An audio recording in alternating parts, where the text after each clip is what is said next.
إن الحمد لله نحمده ونستعينه ونستغفره ونعوذ بالله من شرور أنفسنا ومن سيئات أعمالنا من يهده الله فلا مضل له ومن يضلل فلا هادي له وأشهد أن لا إله إلا الله وحده لا شريك له وأشهد أن محمدا عبده ورسوله يا أيها الذين آمنوا اتقوا الله وقولوا قولا سديدا يصلح لكم أعمالكم ويغفر لكم ذنوبكم ومن يطع الله ورسوله فقد فاز فوزا عظيما أما بعد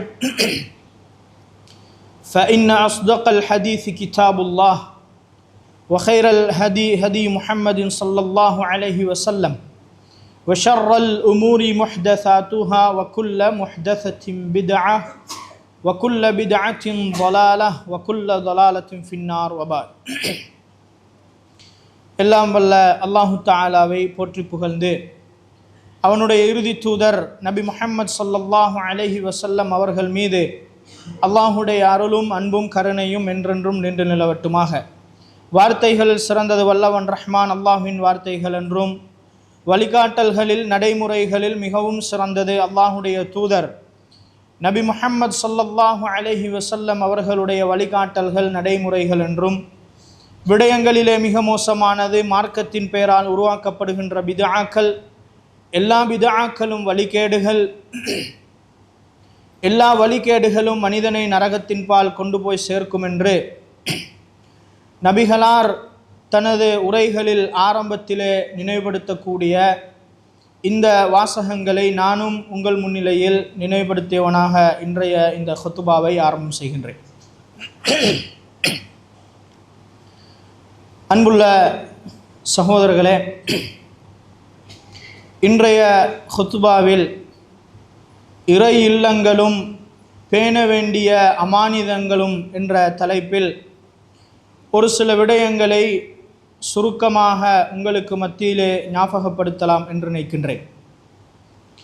அன்புள்ள சகோதரர்களே, இந்த உலகத்தில் நாம் செல்லக்கூடிய இடங்களில் மிகவும் கண்ணியமான உயர்ந்த அல்லாஹுக்கு மிகவும் விருப்பமான ஒரு இடம் என்று சொன்னால் அது மஸ்ஜிதுகள். இந்த மஸ்ஜித் என்கின்ற இந்த வார்த்தை அல்லாஹுவை வணங்குகின்ற தொழுகின்ற இந்த இடத்துக்கு பயன்படுத்தப்படுகிறது. அதனுடைய கண்ணியத்தை அல்லாஹ் எந்த அளவுக்கு வார்த்தையிலேயே உயர்த்துகிறான் என்றால், அல் குர்ஆனிலே அல்லாஹ் மசாஜித் அல்லாஹ், அல்லாஹுவின் மஸ்ஜிதுகள் அப்படி என்று அல்லாஹ் சொல்லுகின்றான். அதே போல ரசூலுல்லாஹி ஸல்லல்லாஹு அலைஹி வஸல்லம் அவர்கள் புயூத்துல்லாஹ், அல்லாஹுவின் இல்லங்கள் அப்படி என்று அல்லாஹுவினுடைய பெயர் ஒரு இடத்துக்கு இணைக்கப்படுகின்ற பொழுது அது அந்த இடத்தின் கண்ணியத்தையும் மகத்துவத்தையும் அது உணர்த்துவதை நாங்கள் பார்க்கலாம். நாம் இருக்கக்கூடிய இந்த முஹர்ரமுடைய மாதத்திற்கு ஷஹ்ருல்லாஹ், அல்லாஹுவின் மாதம் என்கின்ற ஒரு பெயர் அங்கே சொல்லப்படுகிறது. அந்த ஒரு வார்த்தையினூடாக இந்த மாதத்தின் கண்ணியத்தை நாங்கள் புரிந்து கொள்கின்றோம். எனவே அல்லாஹ் மஸ்ஜிதுகளை சொல்லுகின்ற பொழுது மசாஜித் அல்லாஹ், அல்லாஹுவின் மஸ்ஜிதுகள், அல்லாஹுவின் வீடு என்று இந்த இடத்தை அல்லாஹ் தன்னுடைய பெயரோடு சேர்த்து சொல்லுகிறான் என்றால், இந்த இடம் உலகத்தின் மற்ற இடங்களை விட மிகவும் கண்ணியமானது. வஅன்னல் மஸாஜித லில்லாஹ், மஸ்ஜிதுகள் அல்லாஹுக்குரியது. ஃபலா ததுஉ மஅல்லாஹி அஹதா, எனவே அங்கே நீங்கள் அல்லாஹுவோடு சேர்த்து வேறு யாரையும் அழைக்க வேண்டாம் அப்படி என்று அல்லாஹ் சொல்லி காட்டுகின்றான். அன்புள்ள சகோதரர்களே, அதே போல ரசூலுல்லாஹி ஸல்லல்லாஹு அலைஹி வஸல்லம் அவர்கள் சொன்னார்கள், அஹப்பல் பிலாதி இலல்லாஹ், இந்த உலகத்திலேயே இருக்கக்கூடிய இடங்களில் அல்லாஹுவுக்கு மிகவும் விருப்பமான இடம் மசாஜிதுஹா, இந்த உலகத்தில் இருக்கின்ற மஸ்ஜிதுகள் அப்படி என்று ரசூலுல்லாஹி ஸல்லல்லாஹு அலைஹி வஸல்லம் அவர்கள் சொன்னார்கள். இப்போ மஸ்ஜிதுகள் என்பது அடிப்படையாக நமது உள்ளத்தில் பதிய வேண்டிய ஒரு சிந்தனை என்னவென்றால், இது மனிதனால் கட்டப்பட்ட இடங்களாக இருந்தாலும் இது அல்லாஹுவினுடைய இல்லம். இந்த மஸ்ஜிதுகள் எந்த ரப்பை நாம் வணங்கி வழிபடுகின்றோமோ அவனுக்குரியது, இது அவனுடைய இடம் என்பதை நாம் புரிகின்ற பொழுதுதான் இந்த மஸ்ஜிதின் மகத்துவத்தையும் கண்ணியத்தையும் நாங்கள் புரிந்து நடக்க முடியும். இது நாங்கள் தொழில் செய்கின்ற எங்களுடைய இடங்களை போன்றல்ல, இது நாம் வாழுகின்ற எம்முடைய வீடுகளை போன்றல்ல, இது அல்லாஹுக்கு சொந்தமானது. இதற்கென்று தனியான கண்ணியங்கள் இருக்கிறது, இதற்கென்று தனியான சிறப்புகள் இருக்கிறது. எனவே அல்லாஹுவின் இடம் மனிதர்களால் கண்ணியப்படுத்தப்பட வேண்டும். இந்த இடத்தை அல்லாஹ் அதிகமாக விரும்புகிறான். எனவே அல்லாஹ் விரும்புகின்ற அடிப்படையில் இந்த மஸ்ஜிதுகள் பராமரிக்கப்பட வேண்டும் என்பதை இந்த செய்திகள் எனக்கும் உங்களுக்கும் சொல்லிக் கொண்டிருக்கின்றன. ஒரு ஊரிலே இருக்கக்கூடிய மஸ்ஜிதுகள், ஒரு ஊரிலே இருக்கக்கூடிய பாடசாலைகள், இந்த இரண்டும் இரண்டு கண்களை போன்றது. அந்த ஊரின் வளர்ச்சியும் சீர்திருத்தமும் இந்த இரண்டு இடங்களிலேயும் தங்கி இருக்கிறது.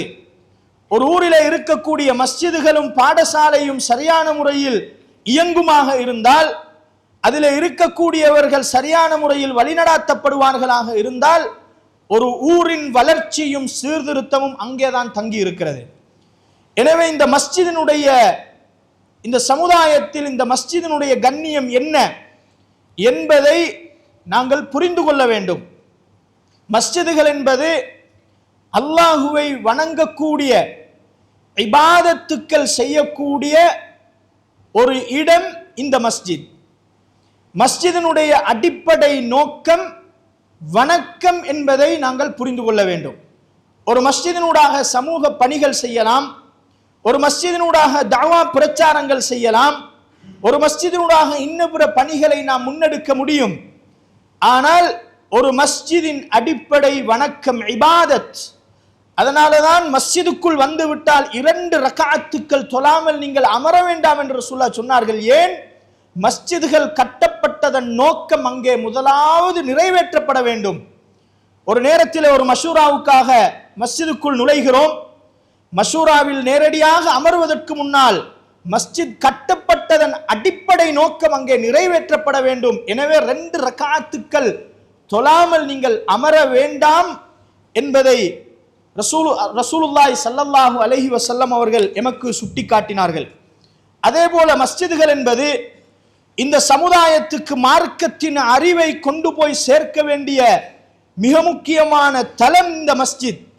இந்த மஸ்ஜிதுக்குள் மக்கள் அழைக்கப்பட்டு அல் குர்ஆன் ஓதப்பட்டு இறைவனுடைய போதனைகள், நபிகளாருடைய போதனைகள் இங்கே சொல்லப்படுகின்ற பொழுது அந்த சமூகத்துக்கு அளப்பெரிய அருள்களும் இறைவனுடைய பரக்கத்தும் சக்கீனத்தும் அங்கே அந்த சமுதாயத்துக்கு இறங்குகிறது என்றால், மஸ்ஜிதுகள் இந்த சமுதாயத்தில் மார்க்க அறிவை இந்த சமூகத்துக்கு கொண்டு போய் சேர்க்க வேண்டிய ஒரு இடம் என்பதை நாங்கள் புரிந்து கொள்ள வேண்டும்.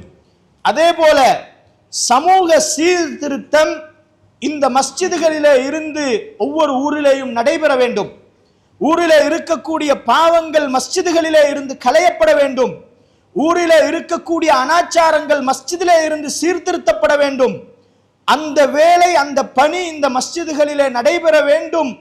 அதுதான் இந்த மஸ்ஜிதுக்குரிய கண்ணியத்தையும் மதிப்பையும் கொண்டு வந்து சேர்க்கும் என்பதை நாங்கள் புரிந்து கொள்ள வேண்டும். இன்னைக்கு எத்தனையோ பணிகள் செய்கிறார்கள், ஆனால் ஊரிலே இருக்கக்கூடிய மஸ்ஜிதுகள் ஒன்று சேர்ந்து சமூக சீர்திருத்தத்தை செய்வதிலே பலவீனப்பட்டு போயிருப்பதை பார்க்கலாம். இந்த மஸ்ஜிதின் பெருமதியை விளங்காததன் காரணமாக போதை வஸ்தை ஒரு ஊரிலே ஒழிக்க முடியாமல் இருக்கிறது. இன்னபிற அனாச்சாரங்கள், விபச்சாரம் போன்ற பெரும் பாவங்களை ஒரு ஊரிலே ஒழிக்க முடியாமல் இருக்கிறது. காரணம் என்ன? ஊரிலே எத்தனையோ பள்ளிவாசல்கள் இருந்தும் இந்த சீர்திருத்தத்தை செய்வதில் மஸ்ஜிதுகள் ஒன்றுபடுவதில்லை. இந்த சமூகத்தை வழிநடாத்துவதில் மஸ்ஜிதுகள் ஒன்றுபடுவதில்லை. இந்த மஸ்ஜிதுகள் அந்த சீர்திருத்தத்தை செய்ய வேண்டிய ஒரு அடிப்படை தளமாக இருக்கிறது என்பதை நாங்கள் உணர்ந்து செயற்பட வேண்டும். இந்த மஸ்ஜிதின் பெருமதியை புரிந்து கொள்ள வேண்டும். சமூக ஒற்றுமையை இந்த மஸ்ஜிதிலே இருந்து ஆரம்பிக்க வேண்டும். ஜாகிலிய காலத்தில் தீண்டாமை என்கின்ற ஒரு மிக பெரும் பாவம் இருந்தது. அடுத்த மனிதர்களை இழிவாக பார்க்கின்ற ஒரு நிலைமை. இஸ்லாம் வந்ததற்கு பின்னாலும் காபிர்கள் நபிகளாரிடத்தில் வைத்த கோரிக்கை என்ன? நாங்களும் வந்து உங்களுடைய மஜ்லிஸ்களிலே அமர்கிறோம், ஆனால் பிலாலோடும் உம்மி மக்தூமோடும் ரலியல்லாஹு அன்ஹும் இவர்களோடு எங்களால் அமர முடியாது, எங்களுக்கு தனியான ஒரு மஜ்லிஸை ஏற்படுத்தி தாருங்கள், நாங்களும் வருகிறோம் என்று சொன்னார்கள். அல்லாஹ் அதை மஸ்ஜிதுக்குள் இருந்துதான் அந்த தீண்டாமையை அல்லாஹ் அடித்து இந்த சமுதாயத்தில் அடியோடு ஒழித்தான். எப்படி? தொழுகைக்கு 5 நேரம் வருகின்ற பொழுது அகீமு சுஃபூஃபக்கும், உங்களுடைய சஃப்புகளை நீங்கள் சீர் செய்து கொள்ளுங்கள் என்று நபிகளார் திருப்பி திருப்பி சொல்லுவார்கள். சஹாபாக்கள் சொல்லுவார்கள், எங்களுடைய குதிகாலை அடுத்த சகோதரனுடைய குதிகாலோடு ஒட்டி வைப்போம், எங்களுடைய தோலை அடுத்த சகோதரனுடைய தோல் புஜத்தோடு நாங்கள் ஒட்டி இருப்போம். ஒரு மஜ்லிஸில் அமர முடியாது என்று சொன்ன அந்த ஜாஹிலிய சமூகத்துக்கு இஸ்லாம் சொன்ன வழிமுறை என்ன? இந்த மஸ்ஜிதுக்குள் இருந்து உங்களுடைய ஒற்றுமையை ஆரம்பியுங்கள்.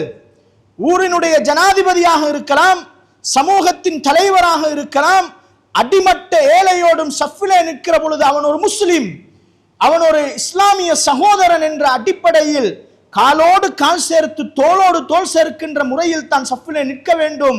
அந்த சமூக ஒற்றுமையை இஸ்லாம் இந்த மஸ்ஜிதுகளிலே இருந்துதான் இந்த சமுதாயத்துக்குள் உருவாக்கியது. அந்த ஹதீஸிலே நாங்கள் பார்க்கிற போது யுல்சகு என்கின்ற வேர்ட் பயன்படுத்தப்படுகிறது. யுல்சகுன்னு சொன்னா இந்த கம்ம பூசி இப்படி ஒட்டினா, கம்ம பூசி ஒட்டினோம் இப்படி ஒட்டிப்படுமே, இது போன்று உங்களுடைய கால்களை அடுத்த முஸ்லிமுடைய காலோடு ஒட்டி வையுங்கள், உங்களுடைய தோலை அடுத்த சகோதரனுடைய தோளோடு சஹாபாக்கள் நாங்கள் ஒட்டிக்கொள்வோம் என்று சொன்ன செய்தியை புகாரியிலே நாங்கள் பார்க்கலாம். எனவே இந்த மஸ்ஜிதுகள் இந்த ஊரிலே மிகப்பெரிய பங்கு வகிக்கிறது ஒரு சமூகத்தின் ஒற்றுமையிலேயும் ஒரு சமூகத்தை சீர்திருத்துவதிலேயும் என்பதை நாங்கள் புரிந்து கொள்ள வேண்டும். அன்புள்ள சகோதரர்களே, இந்த மஸ்ஜிதுகளுடைய கண்ணியம், அல்லாஹ்வினுடைய வீட்டினுடைய தூய்மை இங்கே பேணப்பட வேண்டும். அந்த கண்ணியம் பேணப்படுவதில் ஒரு பகுதிதான் இஸ்லாம் சுத்தத்தை மஸ்ஜிதுக்குள் வலியுறுத்துகிறது. எமது வீடுகளை போன்று இங்கே நாங்கள் பயன்படுத்த முடியாது, மஸ்ஜிதுகள் சுத்தமாக இருக்க வேண்டும். ரசூலுல்லாஹி ஸல்லல்லாஹு அலைஹி வஸல்லம் அவர்கள் சொன்னார்கள், மஸ்ஜிதுக்குள் நீங்கள் எச்சில் துப்ப வேண்டாம், அப்படி துப்பிவிட்டால் அதற்குரிய பரிகாரம் உடனடியாக அதை அந்த இடத்திலே இருந்து துடைத்து அகற்றி விடுவது என்று சொன்னார்கள். வெங்காயம் வெள்ளப்பூடு போன்ற துருநாற்றம் வீசக்கூடிய உணவுகளை திண்டுவிட்டு நீங்கள் மஸ்ஜித் பக்கத்துக்கும் வர வேண்டாம் என்று ரசூலுல்லாஹ் சொன்னார்கள். என்றால் இந்த மஸ்ஜிதுக்கு என்ற ஒரு கண்ணியம் இருக்கிறது, அதற்கென்ற ஒரு பெருமதி இருக்கிறது, அதில் சுத்தம் தூய்மை பேணப்பட வேண்டும் என்பதை இந்த செய்திகள் எனக்கும் உங்களுக்கும் சொல்லிக் கொண்டிருக்கின்றன. அதே போல மஸ்ஜித் என்பது அல்லாஹுவை அமைதியாகவும் கண்ணியமாகவும் வணங்கக்கூடிய இடம். இந்த மஸ்ஜிதுகள் என்பது கடை தெருக்களை போன்று கூச்சலிடக்கூடிய சத்தமிடக்கூடிய ஏனைய விடயங்களை சிரித்து மகிழ்ந்து கதைத்து திரியக்கூடிய இடங்கள் அல்ல மஸ்ஜிதுகள். மஸ்ஜிதுகள் என்பது அமைதியாக இருக்க வேண்டிய இடம், அங்கே அந்த கண்ணியம் பேணப்பட வேண்டும். எனவேதான் ரசூலுல்லாஹ் சொன்னார்கள், மஸ்ஜிதுகளுக்குள் நீங்கள் வியாபாரம் செய்ய வேண்டாம் என்றால் சந்தைகள் என்பது அல்லாஹ் வெறுக்கக்கூடிய இடம், அந்த நிலையை மஸ்ஜிதுக்குள் நீங்கள் உருவாக்கிவிட வேண்டாம். காணாமல் போன பொருட்களை சத்தமிட்டு கூச்சலிட்டு இந்த மஸ்ஜிதுக்குள் நீங்கள் தேடி திரிய வேண்டாம். ஒரு வீட்டுக்குள் நுழைகின்ற பொழுது நீங்கள் சலாம் சொல்லிக் கொண்டு நுழையுங்கள் என்கின்ற வழிகாட்டலை குர்ஆன் எனக்கும் உங்களுக்கும் சொல்லுகிறது. ஆனால் மஸ்ஜிதுக்குள் நுழையும் பொழுது சலாம் சொல்லிக் கொண்டு நுழையுங்கள் என்கின்ற வழிகாட்டலை இஸ்லாம் எங்களுக்கு தரவில்லை. சலாம் சொல்ல முடியுமா என்றால் முடியும். அதை எப்படி புரிந்து கொள்ள வேண்டும்? மஸ்ஜிதுக்குள் வணக்கம் புரிபவர்களுக்கு இடையூறு தருகின்ற அமைப்பில் எமது சலாம் கூட அமைந்து விடக்கூடாது. சில நேரம் சிலர் தொழுகையில இருப்பார்கள், சிலர் குர்ஆன் ஓதலிலே இருப்பார்கள். வரக்கூடிய ஒவ்வொருவரும் சத்தமிட்டு அஸ்ஸலாமு அலைக்கும் என்று கொண்டு வந்தால் இவர் தொழுவதா சலாமுக்கு பதில் சொல்லுவதா? இவர் வணக்கம் புரிவதா வரக்கூடிய சலாமுக்கு பதில் சொல்லுவதா? இவர் குர்ஆன் ஓதுவதா சலாத்துக்கு பதில் சொல்லுவதா? எனவே இஸ்லாம் அங்கே அதை தடுக்கிறது. நீங்கள் சலாம் சொல்லலாம், ஒரு மனிதர் முன்னால இருக்கிறார், அவருக்கு கேட்கறதுக்கு மட்டும் சலாம் சொல்லிட்டு வரலாம். மஸ்ஜிதுக்குள் ஒரு எல்லோரும் தொழுது கொண்டிருக்கிறார்கள், அஸ்ஸலாமு அலைக்கும் என்று கொண்டு வருவதை இஸ்லாம் வரவேற்கவில்லை. ஏன்? அங்கே அந்த அமைதி பேணப்பட வேண்டும். எனவே அன்புள்ள சகோதரர்களே, மஸ்ஜிதுகள் என்பது ஒரு கண்ணியமான இடம், அதனுடைய பெருமதியை இந்த சமூகம் விளங்க வேண்டும். இறைவனுடைய கண்ணியமான படைப்பான மலக்குமார்கள் வந்து போகக்கூடிய ஒரு மிகச்சிறந்த ஒரு இடம் இந்த மஸ்ஜிதுகள் என்பதை எமது உள்ளத்தில் முதலாவது இந்த மஸ்ஜிதின் கண்ணியத்தையும் சிறப்பையும் ஆழமாக பதிவு செய்து கொள்வோமாக இருந்தால்தான் இந்த மஸ்ஜிதினுடைய அடுத்தடுத்த செயற்பாடுகளை நாம் சிறப்பாக நிறைவேற்ற முடியும். அன்புள்ள சகோதரர்களே, அடுத்த பகுதி, இந்த மஸ்ஜிதினுடைய கண்ணியத்தை பேணுவதென்பது இந்த சமுதாயத்துக்கு கொடுக்கப்பட்ட ஒரு அமானிதம். அது தனி மனித அமானிதம் அல்ல. ஒரு நிர்வாகத்திலே 10 பேர் இருக்கிறார்கள் என்றால் அவர்களுக்கு மட்டும் சுமத்தப்பட்ட அமானிதம் அல்ல இந்த மஸ்ஜித். ஒரு சமூகத்துக்கே சுமத்தப்பட்ட ஒரு அமானிதம் இந்த மஸ்ஜித் என்பதை ஒவ்வொரு தனி மனிதனும் விளங்கினால்தான் இந்த மஸ்ஜிதினுடைய கண்ணியம் பாதுகாக்கப்படும். அன்புள்ள சகோதரர்களே, அதிலே கூடுதல் பங்கு வகிக்கக்கூடியவர்கள் இந்த மஸ்ஜிதை நிர்வகிக்கக்கூடிய நிர்வாகிகள். இறைவனுடைய இல்லம் இந்த மஸ்ஜித், இறைவனுடைய வீடு இந்த மஸ்ஜித். அதை நிர்வகிக்கின்ற பொறுப்பை அல்லாஹ் தான் படைத்த மனிதர்களிடத்திலே ஒப்படைத்திருக்கின்றான். இறைவனுடைய வீட்டிற்கு அல்லாஹ் அவனுடைய படைப்பான மனிதனை அல்லாஹ் தேர்ந்தெடுக்கிறான் என்றால் அந்த மனிதர்கள் எவ்வளவு பொறுப்புணர்வோடும் தேவையுடனோடும் பேணுதலுடனோடும் இந்த மஸ்ஜிதை நிர்வகிக்க கடமைப்பட்டிருக்கிறார்கள் என்பதை நாங்கள் புரிந்து கொள்ள வேண்டும். மஸ்ஜிதை ஒருவர் கட்டினார், மக்கள் எல்லாம் சேர்ந்து ஒரு நிர்வாகத்தை தெரிவு செய்கிறார்கள் என்பதற்காக வேண்டி இங்கே அந்த நிர்வாகம் நடைபெறக்கூடாது. அல்லாஹ்வினுடைய வீட்டுக்கு அல்லாஹ் மனிதர்களை தெரிவு செய்தனால்தான் மக்கள் அந்த மனிதனுக்கு அந்த பொறுப்பை சுமத்துவதற்கு சிலரை தேர்ந்தெடுக்கிறார்கள். எனவே மக்களால் தேர்ந்தெடுக்கப்பட்ட ஒரு மஸ்ஜிதுக்கு வரக்கூடிய ஒரு அடிப்படையாக என்ன புரிய வேண்டும்? இதை தேர்ந்தெடுப்பதற்கான அனுமதியை ஏற்படுத்தியது அல்லாஹு தஆலா. எனவே நான் நிர்வகிக்க வந்திருப்பது என்னுடைய வீட்டை அல்ல, நான் நிர்வகிக்க வந்திருப்பது என்னுடைய தொழில் செய்யக்கூடிய இடத்தை அல்ல. அல்லாஹ்வினுடைய புயூத்துல்லாஹ் மசாஜிதல்லாஹ், அல்லாஹ்வினுடைய வீட்டை, அல்லாஹ்வினுடைய மஸ்ஜிதை நிர்வகிப்பதற்கு இந்த மக்களால் தேர்ந்தெடுக்கப்பட்டேன் என்றால் இது அல்லாஹ் என்னை தேர்ந்தெடுத்தது, இது அல்லாஹ் என்னை தெரிவு செய்தது என்பதை உள்ளத்தால் உணர்ந்தால்தான் இந்த மஸ்ஜிதின் கண்ணியம் அங்கே பாதுகாக்கப்படும்.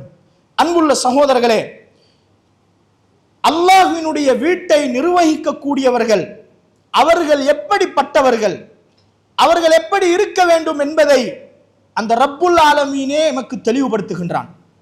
சூரா தௌபாவுல 18வது வசனத்தில் ஒரு மஸ்ஜிதை நிர்வகிக்கக்கூடிய நிர்வாகிகள் எப்படி இருக்க வேண்டும், எப்படியானவர்கள் அந்த மஸ்ஜிதின் நிர்வாகிகளாக தெரிவு செய்யப்பட வேண்டும் என்பதை அல்லாஹு தஆலா அழகாக சொல்லுகிறான்.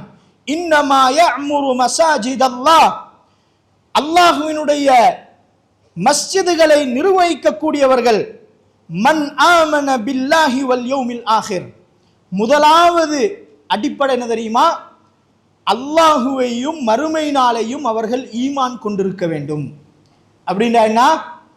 அவர்கள் முஃமின்களாக இருக்க வேண்டும், ஈமானிய உறுதி மிக்கவர்களாக இருக்க வேண்டும். ஈமானினுடைய நிறைய அம்சங்கள் இருந்தும் அல்லாஹுவையும் மறுமை நாளையும் அல்லாஹ் சேர்த்து இங்கே சொல்லுகிறான் என்றால், நாம் செய்யக்கூடிய நல்லதோ கெட்டதோ இவை அனைத்தையும் அந்த ரப்புல் ஆலமீன் கண்காணித்துக் கொண்டிருக்கிறான். இந்த உலக வாழ்க்கையில் நான் செய்யக்கூடிய எதுவாக இருந்தாலும் அது சின்னதோ பெரியதோ, நாளை மறுமையில் அல்லாஹ் அதை விசாரிப்பான். மறுமை என்று ஒன்று இருக்கிறது, அங்கே அல்லாஹ் அதை கேட்பான், அதற்குரிய கூலியை அல்லாஹ் வழங்குவான் என்கின்ற அந்த ஆழமான நம்பிக்கை இருக்கக்கூடியவர்கள் தான் மஸ்ஜிதுகளின் நிர்வாகிகளாக வர வேண்டும் என்பதை இஸ்லாம் எனக்கும் உங்களுக்கும் சொல்லித் தருகிறது. அப்படி என்றால் என்ன? மறுமை பற்றியான அச்சம் இருக்க வேண்டும். இன்றைக்கு சிலருடைய வாழ்க்கையை பார்க்கிற பொழுது படைத்தவன் பார்த்து கொண்டிருக்கிறான் என்கின்ற அச்சம் இல்லை. மறுமையிலே நாங்கள் செய்யக்கூடிய செயற்பாடுகளுக்கு அல்லாஹ் கேள்வி கணக்கு கேட்பான் என்கின்ற எந்த விதமான சிந்தனையும் இல்லாமல் சில செல்வாக்கோடும் பதவிகளோடும் அந்தஸ்துகளோடும் இந்த சமுதாயத்திலே வலம் வரக்கூடியவர்கள் மஸ்ஜிதின் நிர்வாகிகளாக தெரிவு செய்யப்படுகிறார்கள். அங்கே அந்த பொறுப்புகள் பால்படுத்தப்படுவதை நாங்கள் பார்க்கலாம். எனவே முதலாவது அடிப்படை அல்லாஹ் சொல்லுவது அல்லாஹுவை பற்றி அச்சம் இருக்க வேண்டும், மறுமை என்கின்ற நம்பிக்கை அவருடைய உள்ளத்திலே இருக்க வேண்டும். அப்போதுதான் அவர் தன் மீது சுமத்தப்படுகின்ற அந்த பொறுப்பை உரிய முறையில் நிறைவேற்றுவார். ஏன்? அல்லாஹ் பார்க்கிறான், நாளை மறுமையில் அல்லாஹ் விசாரிப்பான் என்கின்ற அச்சம் அவருடைய உள்ளத்திலே இருக்கும். அன்புள்ள சகோதரர்களை, இரண்டாவது குவாலிஃபிகேஷன் அல்லாஹ் சொல்லுவது தொழுகையை அவர்கள் நிலைநாட்டக்கூடியவர்களாக இருக்க வேண்டும். அப்படின்னா என்ன அர்த்தம்? அவர்கள் வணக்கசாலிகளாக இருக்க வேண்டும். வணக்கத்தின் அடிப்படை தொழுகை. ஒரு மனிதனிடத்திலே தொழுகை முறையாகவும் சரியாகவும் இருக்குமாக இருந்தால் அவரிடத்திலே ஏனைய வணக்கங்கள் பெரும்பாலும் சீராகிவிடும். தொழுகையிலே அவர் பொடுபோக்கானவராக இருந்தால் ஏனைய வணக்கங்களை பற்றியான ஒரு கவனம் அவரிடத்திலே இருக்காது. எனவே அவர் தொழுகையை நிலைநாட்டக்கூடியவராக இருக்க வேண்டும் என்பதை அல்லாஹு தஆலா இங்கே சொல்லி காட்டுகின்றான். அவர் ஒரு வணக்கசாலியாக இருக்க வேண்டும். சில நேரம் சிலர் மஸ்ஜிதுகளின் தலைவர்களாக நியமிக்கப்பட்டிருப்பார்கள். ஆனால் அவரை கிழமைக்கு ஒரு நாள் ஜும்மாவுக்கு மட்டும்தான் காணுகின்ற நிலையாக இருக்கும், அல்லது மாதத்துக்கு ஒரு நாள் வந்து போகின்ற ஒரு நிலையில் தான் அவருடைய நிலை இருக்கும். அவருடைய வாழ்க்கையில் தொழுகையை பற்றி எந்த கவனமும் இல்லாதவர்களாக அவர் இருப்பார். ஆனால் அவரிடத்திலே பொருளாதார பலம் இருக்கிறது என்பதற்காக அவர் தலைவராக போடப்பட்டிருப்பார். அங்கே அது பாழ்படுத்தப்படும். இது அல்லாஹ் சொல்லக்கூடிய குவாலிஃபிகேஷன். மூன்றாவது என்ன? ஜகாத்தை நிறைவேற்றக்கூடியவராக இருக்க வேண்டும். இப்ப இங்க அல்லாஹ் என்ன சொல்லுகிறான்? தான் சம்பாதிக்கக்கூடிய செல்வத்தில் ஒருவர் அதை தூய்மைப்படுத்தக்கூடியவராக இருந்தால்தான் அவர் சுமக்கின்ற இந்த மஸ்ஜிதின் பொறுப்பில் அதிலே வரக்கூடிய பொருளாதாரத்தை அவர் தூய்மையாக பேணி பாதுகாக்கக்கூடியவராக இருப்பார். அவர் செல்வந்தராக இருக்கிறார், ஆனால் அவரே அவருடைய சொத்துக்கான ஜகாத்தை கொடுப்பதில்லை என்றால் இவரிடத்திலே மஸ்ஜிதின் பொருளாதாரம் ஒப்படைக்கப்பட்டால் என்னவாகும்? அன்புள்ள சகோதரர்களே, எனவே பொருளாதாரத்தில் தூய்மை பேணக்கூடியவராக ஒரு மஸ்ஜிதின் நிர்வாகி இருக்க வேண்டும் என்பதை அல்லாஹ் இதனூடாக எனக்கும் உங்களுக்கும் சொல்லி தருகிறான். அடுத்தது என்ன? வலம் யக்ஷ இல்லல்லாஹ், அல்லாஹுவை தவிர வேறு யாருக்கும் அவர் அஞ்சக்கூடாது. இது எதை சொல்லுது? மஸ்ஜிதுல அதிகாரத்தை செலுத்திட்டு எல்லாரும் சொல்லிக்கொள்ற வார்த்தை என்னன்னா, அல்லாஹ்வை தவிர வேறு யாருக்கும் பயப்படப்படாது. உள்ள அநியாயம் எல்லாம் செய்யறது, அந்த அநியாயத்தை செஞ்சுட்டு சொல்லிக் கொள்வாரு, அல்லாஹ்வை தவிர யாருக்கும் பயப்படக்கூடாது. இது அதை சொல்லல. நீங்கள் நிர்வகிக்கின்ற பொழுது சில நேரம் மக்களால் நீங்கள் விமர்சிக்கப்படுவீர்கள். அந்த விமர்சனத்தின் காரணமாக இறைவனின் கட்டளைகள் இங்கே நடைமுறைப்படுத்துவதை விட்டுவிடக் கூடாது. மக்களின் பேச்சுக்களுக்கும் குறைகளுக்கும் விமர்சனத்துக்கும் பயந்து மார்க்கத்தை தெளிவாக சொல்லுகின்ற நிலையை விட்டுவிடக் கூடாது. இதைத்தான் அல்லாஹுவை தவிர வேறு யாருக்கும் அஞ்சக்கூடாது என்பதினூடாக அல்லாஹு தஆலா எனக்கும் உங்களுக்கும் சொல்லித் தருகிறான். இப்படி நீங்கள் இருந்தால் மினல் முஹ்ததீன், அவர்கள் நேர்வழி பெற்றவர்களாக மாறலாம் என்கின்ற செய்தியை அல்லாஹ் சொல்லுகிறான். பண்புள்ள சகோதரர்களே, ஒரு மஸ்ஜிதை நிர்வகிக்கக்கூடிய ஒரு நிர்வாகியை நாம் தெரிவு செய்கிறோம் என்றால் தெரிவு செய்கின்ற அத்தனை மக்களும் அந்த அமானிதத்தை சுமந்திருக்கிறார்கள் என்பதை மறந்துவிடக் கூடாது. ஒரு நிர்வாகியை தெரிவு செய்கின்ற அமானிதம், அதுவும் ஒரு அமானிதம், அது மக்களிடத்தில் ஒப்படைக்கப்படுகிறது என்றால் தனது வாசிக்காக அங்கே நடைபெறக்கூடாது. தனக்கு விருப்பம் இல்லாதவர் ஏற்கனவே நிர்வாகத்தில் இருக்கிறார், அவரை என்ன சரி செஞ்சு வெளியே போடணும். அதனால தகுதி இல்லாதவங்களை கொண்டு வந்து ஆமோதிச்சு நிர்வாகத்துக்குள்ளுக்கு போடுறது ஏன்? தனிப்பட்ட ஒரு மனிதனோடு உள்ள கோபத்தை காட்டுவதற்காக தகுதி இல்லாதவர்கள் அங்கே கொண்டு வரப்படுகிறார்கள். இதை நடைமுறைப்படுத்துவதற்கு இது ஒரு கடை அல்ல, இப்படி செய்வதற்கு இது ஒரு வேறொரு பொறுப்பு அல்ல. அல்லாஹ்வின் மஸ்ஜித் என்பதை நாங்கள் மறந்துவிடக் கூடாது. இறைவனுடைய மஸ்ஜிதை நிர்வகிப்பதற்கு அல்லாஹ் சொல்லி இருக்கின்ற குவாலிஃபிகேஷன்கள் பார்க்கப்பட வேண்டும். அங்கே அது மீறப்பட்டால் அல்லாஹ்வினுடைய பரக்கத் அங்கே இல்லாமல் போகும். இறைவனுடைய மஸ்ஜிதுகளிலே பொறுப்புகளை சுமந்து பால்படுத்தினால் அல்லாஹ் சும்மா விடுவானா? அவனுடைய வீடு அல்லவா இது? எனவே இதை நாங்கள் புரிந்து இந்த தகுதியுடையவர்கள், பொருத்தமானவர்கள் நிர்வாகிகளாக அங்கே தெரிவு செய்யப்பட வேண்டும். அன்புள்ள சகோதரர்களே, அதே போல சில நபிமார்கள் பொறுப்புகள் வகிக்கின்ற பொழுது அவர்களிடத்தில் சில குண இயல்புகள் இருந்தன. அதை இஸ்லாம் எனக்கும் உங்களுக்கும் சொல்லித் தருவதை நாங்கள் பார்க்கலாம். அதுல ஒன்று என்ன தெரியுமா? ஒரு பொறுப்பு வகிக்கக்கூடியவரிடத்திலே அவருக்கு என்று ஒரு தனியான மரியாதையும் கௌரவமும் ஒரு பேணுதலான வாழ்க்கையும் அவரிடத்தில் இருக்க வேண்டும். இதற்கு அல் மக்கானா என்று சொல்லுவார்கள். தனக்கான ஒரு தனியான இடம். அப்ப தனியான இடம் என்பது தான் பதவியோடு இருக்கிறேன், தான் பல நிர்வாகத்திலே பங்கு வகிக்கிறேன், தன்னிடத்திலே பொருளாதாரம் இருக்கிறது என்பது மட்டுமல்ல, தான் சமூகத்தில் ஒரு சிறந்த மனிதனாக இருக்க வேண்டும். இதற்கு முன்னால் என்னிடத்திலே பொருளாதாரத்தை பற்றியான எந்த விமர்சனமும் இல்லாத ஒரு மனிதனாக இருக்க வேண்டும். பெண்கள் தொடர்பு அற்றவராக, வீணான பாவங்களிலே ஈடுபடக்கூடியவராக, ஹராத்திலே ஈடுபடக்கூடியவராக, கேரக்டர் மோசமான மனிதனாக அவர் இருக்கக்கூடாது. ஒரு மஸ்ஜிதுக்கு தலைவராகவோ செயலாளராகவோ நிர்வாக உறுப்பினராக வரக்கூடியவர் அந்த சமுதாயத்தின் முன்மாதிரி மிக்கவராக இருக்க வேண்டும். அப்படி சமூக அந்தஸ்தோடு வாழக்கூடிய சிறந்த மனிதனாக வாழக்கூடியவர்கள் நிர்வாகிகளாக தெரிவு செய்யப்பட வேண்டும். நபி யூசுப் அலைஹிஸ்ஸலாம் அவர்கள் செய்யாத ஒரு குற்றத்துக்காக சிறை வாழ்க்கையை அனுபவித்தார்கள். அவர் மீது சுமத்தப்பட்ட குற்றம் என்ன? அவருடைய கேரக்டரை பாதிக்கின்ற குற்றம், விபச்சார குற்றம் அவர் மீது சுமத்தப்படுகிறது. ஒரு மனிதனின் மீது தவறான முறையில் விபச்சார குற்றம் சுமத்தப்பட்டாலும் அந்த மனிதன் சமுதாயத்திலே தலை காட்ட முடியாத நிலை ஏற்படும். அவ்வளவு பாரதூரமான குற்றம் அது. யூசுப் அலைஹிஸ்ஸலாம் அவர்களின் மீது அந்த குற்றம் சுமத்தப்பட்டு அவர்கள் சிறை வாழ்க்கை அனுபவிக்கிறார்கள். ஆனால் சிறையிலே அவர் நடந்து கொண்ட முறை, அடுத்தவர்களோடு அவர் நடந்து கொண்ட அந்த சிறப்பான வாழ்க்கை அவரை தூய்மைப்படுத்துகிறது.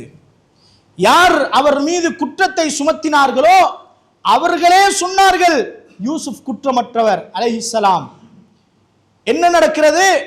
அந்த நாட்டினுடைய ஒரு அமைச்சு பதவி அவருக்கு கொடுக்கப்படுகின்ற அளவுக்கு அவருடைய கேரக்டர் அவரை அங்கே தீர்மானித்தது. அந்த பதவியை கொடுக்கிற பொழுது அந்த நாட்டின் அரசன் யூசுப் அலைஹிஸ்ஸலாத்தை பார்த்து சொன்ன வார்த்தை என்ன தெரியுமா?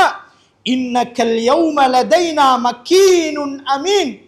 யூசுஃபே, இன்றைய தினம் நீங்கள் நல்ல கேரக்டர் உள்ள ஒரு மனிதனாகவும் நம்பிக்கையுள்ள ஒரு மனிதனாகவும் இருக்கிறீர்கள். எனவே உங்களுக்கு நான் அமைச்சு பதவியை தாரேன் என்று அவருக்கு பொறுப்பு அங்கே கொடுக்கப்படுகிறது. அன்புள்ள சகோதரர்களே, அடுத்த பண்பு என்ன? அர்ரிஆயா, பேணுதல் இருக்க வேண்டும். தன்னிடத்திலே சுமத்தப்பட்ட அந்த பொறுப்பு அமானிதம் என்பதை விளங்கி தான் எதிலே பொறுப்பு வகிக்கிறேனோ அந்த பொறுப்பில் தான் முதலாவது பேணுதலாக இருக்க வேண்டும். ஒரு மஸ்ஜிதின் நிர்வாகியாக நான் தெரிவு செய்யப்படுகிறேன். அதிலே தலைவர் பொறுப்பு தரப்பட்டிருக்கிறது, செயலாளர் பொறுப்பு தரப்பட்டிருக்கிறது, பொருளாளர் பொறுப்பு தரப்பட்டிருக்கிறது, இன்ன பிற பொறுப்புகள் பிரித்து வழங்கப்பட்டிருக்கின்றது. இப்போ முதலாவது அவர் தலைவர் என்றால் தலைவர் என்ற முறையில் செய்ய வேண்டிய கடமைகளில் அவர் பேணுதலாக இருக்க வேண்டும். அவர் செயலாளர் என்றால் செயலாளர் ஒரு நிர்வாகத்தில் செய்ய வேண்டிய கடமைகளில் பேணுதலாக இருக்க வேண்டும். ஒரு பொருளாளர் என்றால் கணக்கு விடயத்தில் அவர் பேணுதலாக இருக்க வேண்டும். இன்றைக்கு சமுதாயத்தில் மஸ்ஜிதுகளிலே ஜும்மாவுக்கு பின்னால் அறிவிக்கப்பட்டு எத்தனையோ தேவைகளுக்காக பணம் சேகரிக்கப்படுகிறது. ஆனால் மஸ்ஜிதுகளிலே வெளிப்புறத்திலே பார்த்தால் அந்த தேவைகள் நிறைவேற்றப்பட்டதை போன்று விளங்கவில்லை. கணக்கறிக்கைகள் பல வருடங்களாக போர்டுக்கு வராமல் மறைக்கப்படுகிறது. எங்கே சேகரித்த பணம் என்று யோசிக்கின்ற அளவில் மோசடி நடக்கிறது. ஒரு பொருளாளர் தனது கடமையை சரியாக செய்யாமல் மக்கள் எனக்கு கட்டுப்பட வேண்டும், மக்கள் இந்த மஸ்ஜிதுக்கு சல்லி தர வேண்டும் என்பதை விரும்பினால் எப்படி நடக்கும்? ஒரு தலைவர் தனது தலைமையிலே இருந்து செய்ய வேண்டிய வேலைகளை முறையாக செய்யாமல் மக்கள் எனக்கு கட்டுப்பட வேண்டும் என்று நினைத்தால் எப்படி கட்டுப்படுவார்கள்? எனவே தனக்கு தரப்பட்ட பொறுப்பில் அவர் பேணுதலாக இருக்க வேண்டும். வல்லதீனஹும் லிஅமானாத்திஹிம் வஅஹ்திஹிம் ராஊன். சுவர்க்கத்துக்குரிய முஃமின்களை பற்றி அல்லாஹ் சொல்லுகின்ற பொழுது அவர்கள் தன் மீது சுமத்தப்பட்ட அமானிதங்களிலேயும் உடன்படிக்கைகளிலேயும் அவர்கள் பேணுதலாக இருப்பார்கள் என்கின்ற செய்தியை அல்லாஹ் இங்கே சொல்லுகின்றான். மூன்றாவது பண்பு என்ன? அல் ஹிஃபுல், தான் சுமந்த பொறுப்புகளில் இருக்கக்கூடியவற்றை பாதுகாக்கக்கூடியவராக இருக்க வேண்டும். ஒரு மஸ்ஜிதை ஒரு நிர்வாகம் நடத்தி சென்று 3 வருடங்கள் முடிகிறது. அடுத்த நிர்வாகம் அந்த 3 வருடங்களுக்கு பின்னால் தெரிவு செய்யப்பட்டு வருகிறது. ஒரு நிர்வாகம் அந்த மஸ்ஜிதுக்கான சில சேவைகளை செய்திருப்பார்கள். அந்த மஸ்ஜிதின் கட்டுமான பணியில் சில திட்டங்களை அவர்கள் செய்திருப்பார்கள். அந்த மஸ்ஜிதின் தஅவாவுடைய விடயத்தில் சில நிகழ்வுகளை அவர்கள் நடத்தி இருப்பார்கள். வரக்கூடியவர்கள் என்ன செய்ய வேண்டும்? அதை அப்படியே பால்படுத்தி விடாமல், அதை அப்படியே பொடுபோக்காக விட்டு விடாமல், ஏற்கனவே ஒரு நிர்வாகம் செய்து தந்த அந்த பணிகளை பாதுகாக்கக்கூடியவர்களாக அவர்கள் இருக்க வேண்டும். அடுத்தது என்ன? பாதுகாப்பது மட்டுமல்ல, அதை டெவலப் பண்ணக்கூடியவர்களாக இருக்க வேண்டும். அழித்து விடக்கூடாது. இருப்பதை அழித்து விடாமல் இருப்பதை இன்னும் வளர்ச்சி அடையக்கூடியவர்களாக, அந்த பண்பு கொண்டவர்களாக அவர்கள் இருக்க வேண்டும் என்பதை எங்களுக்கு அல் குர்ஆன் சொல்லித் தருவதை நாங்கள் பார்க்கலாம். நபி யூசுப் அலைஹிஸ்ஸலாம் அவர்கள் அமைச்சராக தெரிவு செய்யப்படுகிறார். அவர் அந்த நாட்டின் நிதி அமைச்சை அவர் தனக்கு கேட்டெடுக்கிறார். இது எப்ப நடக்குது? அமைச்சராக தெரிவு செய்யப்பட்டதுக்கு பின்னால தனக்கு எந்த துறை பொருத்தமானதோ அப்ப யூசுப் அலைஹிஸ்ஸலாம் அந்த துறையை கேட்டெடுத்தார்கள். கேட்டெடுத்து விட்டு என்ன சொன்னார்கள்? இன்னி ஹஃபீதுன் அலீம், நான் இந்த நாட்டின் நிதியை பாதுகாக்கக்கூடியவனாக இருப்பேன், அழிக்கக்கூடியவனாக இருக்க மாட்டேன். இரண்டாவது என்ன? அலீம், அதனுடைய விடயத்தில் நான் அறிந்தவனாக இருப்பேன், அதை இன்னும் திறம்பட செய்து அதை டெவலப் பண்ணக்கூடியவனாக நான் இருப்பேன் என்பதை யூசுப் அலைஹிஸ்ஸலாம் சொன்னார்கள், செய்தார்கள். அந்த சமுதாயத்தில் வந்த மிகப்பெரிய வறுமையை யூசுப் அலைஹிஸ்ஸலாம் அவர்கள் தன்னுடைய துல்லியமான பொருளாதார திட்டத்தில் அவர்கள் பாதுகாத்து எடுத்தார்கள். அன்புள்ள சகோதரர்களே, அடுத்த பண்பு என்ன? அல் குவ்வா, சக்தி உள்ளவர்களாக இருக்க வேண்டும், பலமுள்ளவர்களாக இருக்க வேண்டும். யாருக்கும் அஞ்சாத முறையில் விமர்சனங்களை சுமந்து பொறுமையோடு நல்ல உற்சாகத்தோடு அந்த பணிகளை செய்யக்கூடியவர்களாக அவர்கள் இருக்க வேண்டும் என்பதை அல் குர்ஆன் நபிமார்களுடைய வரலாற்றினூடாக எனக்கும் உங்களுக்கும் சொல்லித் தருகிறது. நபி மூசா அலைஹிஸ்ஸலாம் அவர்கள் நாட்டை விட்டு போகிறார்கள். போய் 2 பெண்மணிகளுக்கு அவர்கள் அந்த நேரத்திலே பயப்படாமல் உதவி செய்கிறார்கள். ஒரு சமூக பணியை அவர்கள் செய்ததற்கு பின்னால் அந்த பெண்மணிகள் தன்னுடைய தந்தையிடத்திலே போய் சொன்ன வார்த்தை என்ன? ஒரு மனிதர் வந்திருக்கிறார், அவரை நீங்கள் கூலிக்கு பொறுப்பாளராக அமைத்துக் கொள்ளலாம். அவரிடத்தில் இருக்கக்கூடிய பண்பு என்ன தெரியுமா? அல் கவியுல் அமீன், அவர் மிக்க பலசாலி, அவர் மிக்க பலசாலி, அவர் நம்பிக்கைக்குரியவர். இன்றைக்கு மஸ்ஜிதுகளுடைய நிர்வாகத்தை பார்த்தால் எல்லாம் பாடசாலைகளிலே இருந்தும் ஏனைய அரச ஜொப்புகளிலே இருந்தும் ரிட்டையர்ட் ஆகியவர்கள், தலை பழுத்தவர்கள் தான் மஸ்ஜித நிர்வாகிகளாக இருக்கிறார்கள். ஒரு பெல் உடைந்தால் மாற்றுவதற்கு வருஷக்கணக்கு போகிறது. ஒரு மோட்டார் உடைந்தால் அதை செய்வதற்கு பல நாட்கள் போகிறது. ஏன்? திடகாத்திரமானவர்கள் அங்கே இல்லை. அவர்கள் வரக்கூடாது என்று சொல்லவில்லை, அவர்களுடைய முதிர்ச்சியும் அறிவும் அனுபவமும் தேவை.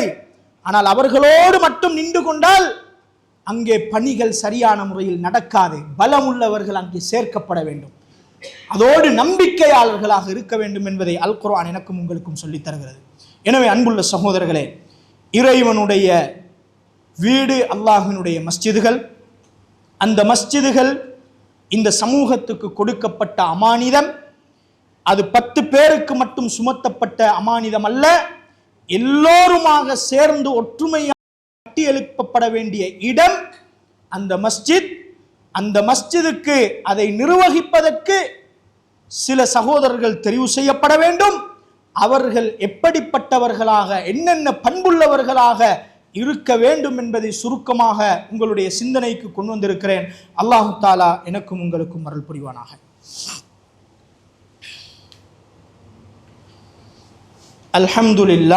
அல்ஹம்துலில்லாஹி ரப்பில் ஆலமீன் வஸ்ஸலாத்து வஸ்ஸலாமு அலா அஷ்ரஃபில் அன்பியாஇ வல் முர்சலீன் நபியினா முஹம்மதின் வ அலா ஆலிஹி வஸஹ்பிஹி அஜ்மஈன். அம்மா பஅத். அன்புள்ள சகோதரர்களே, ஒரு மஸ்ஜிதுக்கு ஒரு நிர்வாகம் தெரிவு செய்யப்பட்டு விட்டால் அந்த நிர்வாகம் ஒன்றை புரிந்து கொள்ள வேண்டும். இது அல்லாஹு தஆலா எம்மீது சுமத்தப்பட்ட ஒரு அமானிதம். மனிதர்கள் எங்களை தெரிவு செய்கிறார்கள் என்றால் இந்த சமுதாயத்தில் நான் ஒரு சிறந்த மனிதனாக, கண்ணியமுள்ள ஒரு மனிதனாக வாழ்ந்ததற்காக இந்த சமூகம் என்னிடத்திலே இந்த பொறுப்பை ஒப்படைக்கிறது என்கின்ற அந்த சிந்தனையை நாங்கள் புரிந்து கொள்ள வேண்டும். நாங்களாக சுமந்து கொண்ட பொறுப்புகளாக இருந்தாலும் சரி, எம்மீது சுமத்தப்பட்ட பொறுப்புகளாக இருந்தாலும் சரி, இதை ஏற்படுத்தியது அல்லாஹு தஆலா. இது ஒரு அமானிதம். அந்த அமானிதத்தை நிறைவேற்றுகின்ற தன்மையோடு தான் மனிதன் படைக்கப்பட்டிருக்கிறான். அதை உரிய முறையில் நிறைவேற்றினால் அல்லாஹ்விடத்திலே நிறைய கூலிகளும் அந்தஸ்துக்களும் இருக்கின்றன. அதை நிறைவேற்ற தவறினால், அதிலே பொடுபோக்கு செலுத்தினால், இது மிகப்பெரிய அமானிதம், நாளை மறுமை நாளில் இது எங்களுக்கு எதிராக வந்து நிற்கும் என்பதை நிர்வாகத்திலே பங்கு வகிக்கக்கூடிய ஒவ்வொருவரும் தனது உள்ளத்தில் ஆழமாக பதிவு செய்துதான் தனது 3 வருட காலத்தில் ஒவ்வொரு நாளையும் கொண்டு செல்ல வேண்டும் என்பதை புரிந்து கொள்ள வேண்டும். இது சமூகத்தில் அந்தஸ்துக்காகவோ பதவிக்காகவோ, நான் மஸ்ஜிதின் தலைவர் என்று பெருமை பாராட்டுவதற்காகவோ சுமத்தப்பட்ட ஒரு பொறுப்பு அல்ல. இது அல்லாஹுவின் வீடு, அதை நிர்வகிப்பதற்கு என் மீது தரப்பட்ட பொறுப்பு. இது அமானிதம்.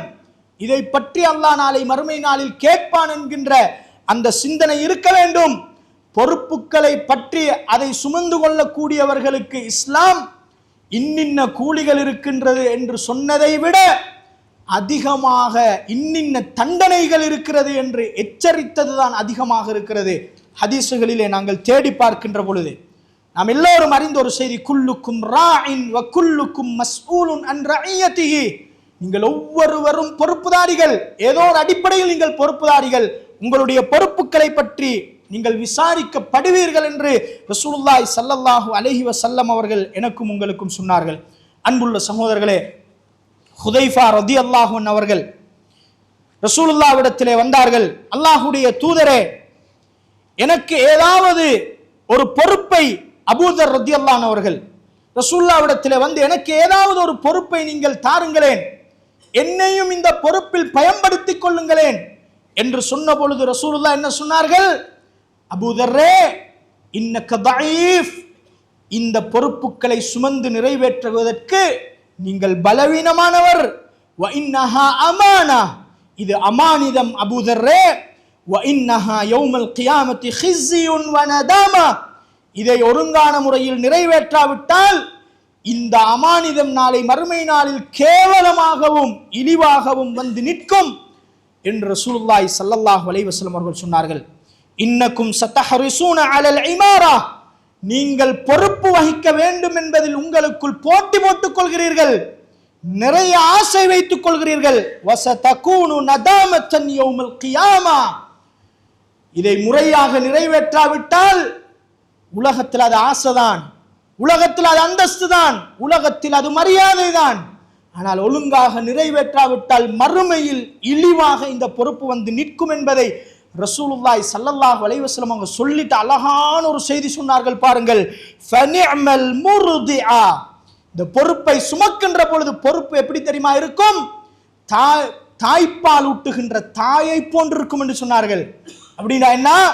ஒரு குழந்தை பிறந்தவுடன் தன் மார்பகத்தோடு அணைத்து பால் ஊட்டுகின்ற பொழுது அது இனிப்பாகவும் இன்பமானதாகவும் ஒரு தாய்க்கு இருக்குமே, சுமக்கிற நேரம் அப்படித்தான் இருக்கும். பள்ளி தலைவர் என்று சொல்ற நேரம் அப்படித்தான் இருக்கும். நான் பள்ளியுடைய நிர்வாகி என்று சொல்ற நேரம் அப்படித்தான் இருக்கும். வபிஸத்தில் ஃபாத்திமா, ஆனால் நாளை மறுமை நாளில் அதை பால்படுத்தி அல்லாஹ் விசாரிக்கின்ற பொழுது எப்படி இருக்கும் தெரியுமா? 2 வருடங்கள் மார்பகத்திலே அனைத்து பால் குடித்த அந்த பிள்ளையை பிரிக்கின்ற பொழுது ஒரு தாய்க்கு எப்படி கசப்பாக இருக்குமோ அது போல அல்லாஹ் கேள்வி கேட்கிற நேரம் இருக்கும். உலகத்தில் இனிப்பாக இருந்ததற்காக சுமந்து கொள்ளக்கூடாது. அமானிதம் என்பதை விளங்கி சுமக்க வேண்டும். தான் பொறுப்பு வைக்கின்ற ஒவ்வொரு நாளும் மறுமையில் என்ன நடந்து விடுமோ என்கின்ற அச்சத்தோடு சுமக்க வேண்டும். அல்லாஹ்விடத்தில் நான் தப்பிவிட வேண்டும் என்கின்ற எண்ணத்தோடு சுமக்க வேண்டும். சுமக்கிற நேரம் இனிக்கும், அல்லாஹ் விசாரிக்கிற நேரம் கசக்கும் என்பதை இந்த செய்தியினூடாக ரசூலுல்லாஹி ஸல்லல்லாஹு அலைஹி வஸல்லம் அவர்கள் எனக்கும் உங்களுக்கும் சொல்லி காட்டினார்கள். யா அப்துர் ரஹ்மான் இப்னு சமுரா ரலியல்லாஹு அன்ஹு அவர்களை பார்த்து ரசூலுல்லாஹ் சொன்னார்கள், யா அப்துர் ரஹ்மான் லா தஸ்அல் அல் இமாரா, அப்துர் ரஹ்மானே பொறுப்புகளை கேட்டு வாங்க வேண்டாம் அப்துர் ரஹ்மானே, فإنك إن أعطيتها عن مسألة, நீங்கள் கேட்டு ஒரு பொறுப்பை எடுத்துக்கொள்வீர்களாக இருந்தால் உகில்த இலைஹா, அது பற்றி முழுமையாக நீங்கள் சாட்டப்பட்டு விடுவீர்கள், அல்லாஹ்வினுடைய உதவி அங்கு வராது. இன்றைக்கு நாங்கள் வாயால கேட்கறது இல்லை, ஆனால் மனசுக்குள்ள நான் நிர்வாகத்தில் எப்படியாவது வந்துடணும், அதுக்கு 4 பேரை செட் பண்ணுறது. நீங்கள் நிர்வாகத்தில் எழும்பி என் பேரை ஆமோதிச்சிருங்க, என் பேரை பிரேரிச்சிருங்க, இப்படி சொல்லி வைக்கிறது. அல்லது நிர்வாக தெரிவு என்று அறிவித்தால் கூட்டம் கூட்டமாக சேர்ந்து கொண்டு நாங்கள் இவர்களை கொண்டு வர வேண்டும் என்கின்ற அடிப்படையில் செயல்படுவது, இதெல்லாம் இங்க நினைக்க வேண்டாம் லேசான விஷயம். அல்லாஹுடைய மஸ்ஜிதுகள் இது பதவிக்காகவோ அந்தஸ்துக்காகவோ நிர்வகிக்கக்கூடிய இடம் அல்ல. இது அல்லாஹ்வின் உயர்வை எதிர்பார்த்து நிர்வகிக்கப்பட வேண்டிய இடம். அடுத்தவனை பழி வாங்குவதற்காக வேண்டி நிர்வகிக்கின்ற இடம் அல்ல, பழி தீர்த்து கொள்ளுகின்ற ஒரு இடம் அல்ல என்பதை நாங்கள் மறந்துவிடக் கூடாது. அதை நாங்களாகவே கேட்டு சுமந்து கொண்டால் மறுமையில் அல்லாஹ் தோண்டி தோண்டி அதை கேட்டு விசாரித்து முழுமையாக எம்மீதே அல்லாஹ் அதை சாட்டுவான். நீங்கள் கேட்காமல் இந்த சமுதாயம் உங்களை தகுதியானவர்களாக கண்டு தெரிவு செய்தால்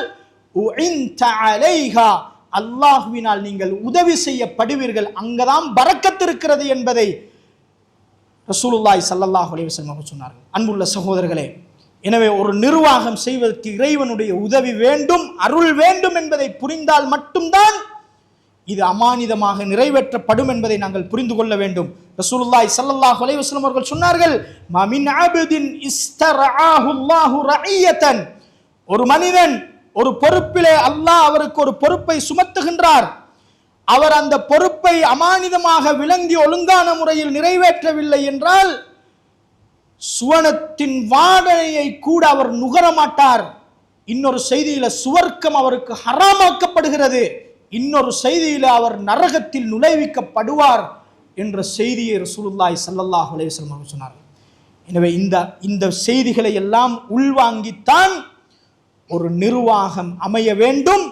நிர்வாகிகள் இந்த செய்திகளை உள்வாங்கித்தான் தான் வகிக்கின்ற 3 வருட காலத்தில் சேவையாற்ற வேண்டும் என்பதை நானும் நீங்களும் புரிந்து கொள்ள வேண்டும்.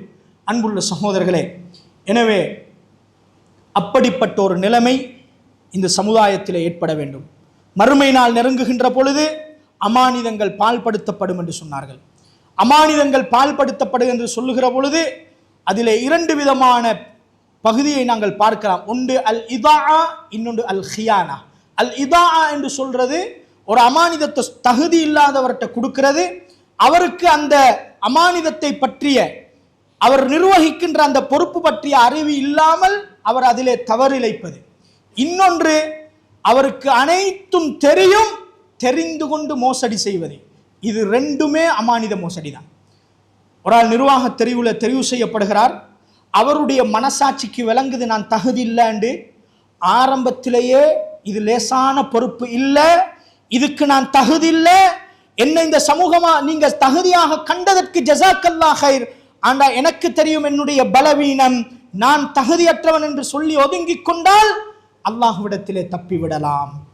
அல்லது நீங்கள் மக்கள் என்னை தெரிவு செய்கிறார்கள், என்னை நம்பி இருக்கிறார்கள் என்பதற்காக சுமந்து கொண்டால் உங்களை நீங்கள் வளர்த்து கொள்ள வேண்டும், உங்களை நீங்கள் பேணுதலான மனிதனாக மாற்றிக்கொள்ள வேண்டும். உங்களுக்கு தரப்பட்ட பொறுப்பில் அறிவுள்ளவராக நீங்கள் உங்களுடைய அறிவை மேம்படுத்தி அதை சிறந்த முறையில் செய்ய வேண்டும். இடைநடுவிலே நான் கேட்கவில்லை, மக்கள் தானே என் மீது சுமத்தினார்கள் என்று மோசடி செய்துவிட்டு உலகத்தில் வேணும்டா தப்பிட்டு போகலாம், அல்லாட்ட தப்ப முடியாது. சுமந்து கொண்டால் அல்லாஹ் கேட்பான், அல்லாஹ் அதிலே பால்படுத்தினால் அல்லாஹ்வுடைய தண்டனை நிச்சயம் கிடைக்கும் என்பதை நானும் நீங்களும் மறந்துவிடக் கூடாது. அன்புள்ள சகோதரர்களே, எனவே ஒரு மஸ்ஜித் என்பது அல்லாஹ்வினுடைய இல்லம், அது கண்ணியமாக நடாத்தப்பட வேண்டும். அதில் மிக முக்கியமாக பங்கு வகிப்பது ஒரு நிர்வாகம் என்பதை நாங்கள் புரிந்து கொண்டு எமது மஸ்ஜிதுகளுக்கு தெரிவு செய்யப்படுகின்ற நிர்வாகங்கள் இஹ்லாசுள்ள மனிதர்களாக, நல்ல தூய்மையான பேணுதல் உள்ள மனிதர்களாக வாழக்கூடியவர்கள் அங்கே தெரிவு செய்யப்பட வேண்டும். அப்போதுதான் இறைவனுடைய மஸ்ஜிதுகள் அங்கே பாதுகாக்கப்படும் என்பதை நாங்கள் புரிந்து கொள்ள வேண்டும். அதற்கு பின்னால் ஒவ்வொரு மஸ்ஜிது நிர்வாகிகளும் எப்படி மஸ்ஜிதை நடாத்தி செல்ல வேண்டும் என்பது ஒரு தனியான ஒரு பாடம். அந்த பாடங்கள் நிர்வாகிகளுக்கு போதிக்கப்பட வேண்டும். ஒரு நிர்வாகத்தின் அச்சாணியே மஷூராவில் தான் தங்கி இருக்கிறது. ஆனால் இன்றைக்கு நிர்வாகங்களில் அது இல்லை. மஷூரா இருந்தால்தான் அங்கே அல்லாஹ்வினுடைய பரக்கத் இருக்கிறது. தனி மனித முடிவுகளை நடைமுறைப்படுத்தி விட்டு போவதென்றால் எதற்கு ஒரு நிர்வாகம் கூட்டாக அமைய வேண்டும். எனவே அது தனியான ஒரு பாடம். ஒவ்வொரு நிர்வாகியும் நிர்வாகத்தில் எனது வகிபங்கு என்ன என்பதை புரிந்து கொள்ள வேண்டும். தலைவர் நான் எப்படி நிர்வாகத்தை வழிநடாத்த வேண்டும் என்பது அவர் புரிந்து கொள்ள வேண்டும். இது அதிகாரமோ பதவியோ அல்ல. தலைவர் என்பது ஒரு பணி, செயலாளர் என்பது ஒரு பணி, பொருளாளர் என்பது ஒரு பணி, சேவை என்பதை புரிந்து செயற்பட வேண்டும் என்பதை நாங்கள் புரிந்து எமது மஸ்ஜிதுகளுக்கு சிறந்த நிர்வாகத்தை நாம் கொண்டு வருவோம். அன்புள்ள சகோதரர்களே, இன்ஷா அல்லாஹ் எமது இந்த மஸ்ஜிதுக்கான நிர்வாக தெரிவு இன்ஷா அல்லாஹ் நாளை சனிக்கிழமை இஷா தொழுகையை தொடர்ந்து நடைபெற இருக்கிறது. நான் நினைக்கிறேன் இந்த உரையை அமானிதமாக உங்களிடத்தில் நான் ஒப்படைத்திருக்கிறேன். நாளைய நிர்வாக தெரிவுக்கு எப்படிப்பட்ட ஒரு நிர்வாகத்தை இந்த மஸ்ஜிதுக்கு கொண்டு வர வேண்டும் என்கின்ற போதுமான ஓரளவு வழிகாட்டல் என்னால் முடிந்த அளவு அமானிதமாக உங்களிடத்திலே ஒப்படைத்திருக்கிறேன். இது பற்றியும் அல்லாஹ் நாளை மறுமை நாளில் கேட்பான் என்கின்ற சிந்தனையோடு அனைவரும், இந்த பள்ளிவாசலோடு தொடர்பு பட்ட அனைவரும் நாளைய தினம் இஷா தொழுகைக்கு பின்னால் சமூகமளித்து தூய்மையான உள்ளத்தோடு, குரோதங்கள் இல்லாமல், பகைமைகள் இல்லாமல், வெறுப்புகள் இல்லாமல், தூய்மையான உள்ளத்தோடு ஒரு சிறந்த நிர்வாகத்தை இன்றைய ஹுத்துபாவின் வழிகாட்டலின் அடிப்படையிலே நாங்கள் தெரிவு செய்வோம். அல்லாஹு தஆலா அதற்கு எனக்கும் உங்களுக்கும் தௌஃபீக் செய்வானாக. வ ஆகிர் தஅவானா அல்ஹம்துலில்லாஹி ரப்பில் ஆலமீன்.